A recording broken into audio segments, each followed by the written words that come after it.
Everyone, good morning and welcome back to my YouTube channel. তো আজকে হচ্ছে সরস্বতী পুজো। তোমাদের সবাইকে সরস্বতী পুজোর অনেক অনেক শুভেচ্ছা। তো সরস্বতী পুজোতে আশা করি তোমরা সবাই বেরিয়েছো, তো কীরকমভাবে এনজয় করছো অবশ্যই কমেন্ট সেকশনে আমাকে জানিও। তো দেখো, সকাল সকাল স্নান করে রেডি হয়ে গেছি, একটা ম্যান্ডেটরি হলুদ শাড়ি পরেছি। হলুদ না, এটা একটু হালকা অরেঞ্জ হলুদের মিক্সড আর কি। তো জ্যোতি রান্নাবান্না একটু করছে, তো আর অখিল ভাই এসছে, তো আমরা সবাই হাতে হাত লাগিয়ে কাজ করছি, রান্নার জ্যোতিই করছে। তো চলো দেখাই সবাই কি করছে, আর চলো ব্লগটা দেখতে থাকো। আজকে মনে একটু ছোট্ট ব্লগ করবো, একদম সরস্বতী পুজোটা কীভাবে করছি তোমাদের দেখাবো। যারা পুরনো সাবস্ক্রাইবার তারা তো জানোই যে সরস্বতী পুজো আগের বছরও করেছিলাম, মানে আমি এখানে এসে থেকে সরস্বতী পুজো করছি, কিন্তু ব্লগ করছি 2 বছর, আর এটা নিয়ে 3 বছর। তো চলো দেখা যাক, এবারে সরস্বতী পুজোটা আশা করি খুব ভালোই কাটবে। তো চলো, let's get started with the blog. এখানে অখিল দাদা চলে এসছে, এখানে দেখো বাসন্তী পোলাও, আর এখানে রয়েছে আলুর দম, এখানে রয়েছে চাটনি, টমেটোর চাটনি, এখানে রয়েছে 5 রকম ভাজা। আচ্ছা, এবার চলো ঠাকুরকে দেখাই। হ্যাঁ, এখানে মিষ্টি রয়েছে, এখানে ঠাকুরকে দেওয়া হয়েছে সাজিয়ে। 5 রকম ভাজার মধ্যে বেগুন আছে, আলু আছে, ক্যাপসিকাম আছে, বিনস আছে, কুমড়ো ভাজা আছে, আলুর দম, চাটনি। এখানে সব ফলগুলো রয়েছে, খেজুর দেওয়া হচ্ছে, এখানে রসমালাই আছে, আর এই মিষ্টিটার নামটা না আমি ঠিক মনে করতে পারছি না। আর এই হচ্ছে আমাদের ঠাকুর। এখানে দুর্গা ঠাকুর 2 মেয়ে আর 1 ছেলেকে নিয়ে আছে। আর যেহেতু আজকে সরস্বতী ঠাকুরের পুজো, তাই জন্য সরস্বতী ঠাকুরকে একটু আলাদা করে ফুল দেওয়া হয়েছে। এখানে শাশু শ্বশুর শাশুড়ি, এখানে বাবাজি। এই হচ্ছে আজকে ঠাকুরের স্থানটাকে সাজানো হয়েছে, আজকে ঠাকুর পুজো বলে কথা। তো এখন পুজো শুরু হবে। তো তোমাদের একটা কথা বলে রাখি, একটু বেশি কোয়ান্টিটিতে সব কিছু হয়েছে, কারণ আমরা কিছু ফ্যামিলিকে এগুলো ডিস্ট্রিবিউট করব, মানে একটু দেবো প্রসাদ হিসাবে, তো ওই জন্য একটু বেশি কোয়ান্টিটিতে করা হয়েছে। এখন পুজো শুরু হবে, চলো পুজোটা দেওয়া যাক। অঞ্জলি এটা একটু রেখে দাও তো।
তো পুজো হয়ে গেছে, এখন আমরা সবাই মিলে এখন প্রসাদ খাবো। ঠাকুরের প্রসাদ থেকে সবার প্লেটে একটু একটু করে দেওয়া হচ্ছে।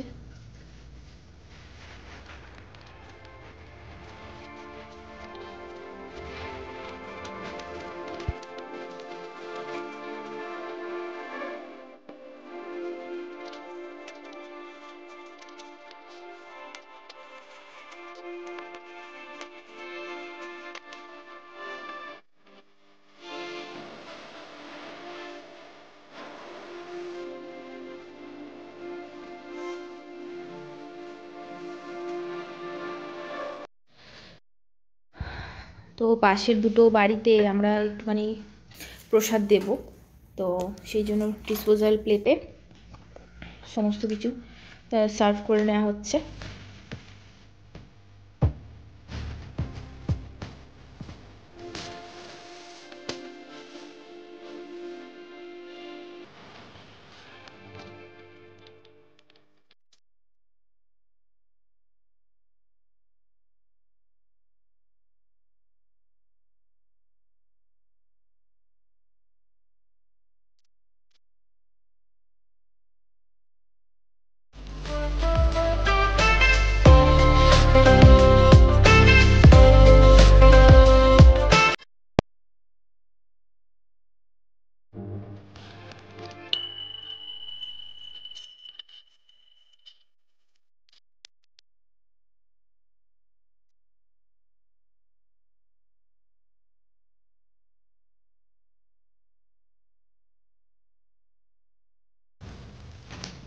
কুল খাচ্ছি।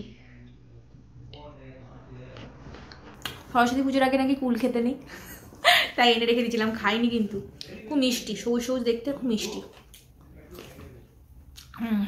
তো এই দুবারতে দিয়ে এলাম, আরও দুটো ফ্যামিলিকে দিতে হবে, সেটা একটু দূরে গাড়ি করে যেতে হবে, মনে হয় বিকেলে যাব। যদি আমি যাই তাহলে ভিডিও করব। এখন কুল খাচ্ছি। আর আজকের পোশাকটা ভীষণ ভালো হয়েছে, জ্যোতি বানিয়েছে। আলুর দমটা আমার বানানোর কথা ছিল, তো ও বললো যে আজকে সব ও করবে। ঠিক আছে করো, আমার কিছু করো, সারা বছর আমি করি। একটা দিন যদি একটু বেশ কিছু না করে খেতে মানে প্রসাদ পাওয়া যায়, ভালোই হয়। তো কালকে থেকেই কিছু করে রেখেছিল, কালকে চাটনিটা করে রেখেছিল, আর কিছু কিছু কাজ এগিয়ে রেখেছিল। প্রত্যেকটা আইটেম খুব সুন্দর হয়েছে। কালকে বিকালে গিয়ে একটু মিষ্টি নিয়ে এলাম, ফুল নিয়ে এলাম। আগে সকাল সকাল অখিল ভাই চলে এসেছিলো, তিনজন মিলে সব হাতে হাত লাগিয়ে করে আজকে অনেক সকালে উঠেও পড়েছি। উঠে পড়ে হি হি করে কাঁপতে কাঁপতে চান করলাম, সাজগোজ করলাম। সরস্বতী পুজোতে না সাজলে, না শাড়ি পরলে আর কি সরস্বতী পুজো। যাই হোক, এই দুবারিতে দিয়ে এলাম এখানে আঙ্কেল আন্টিদের,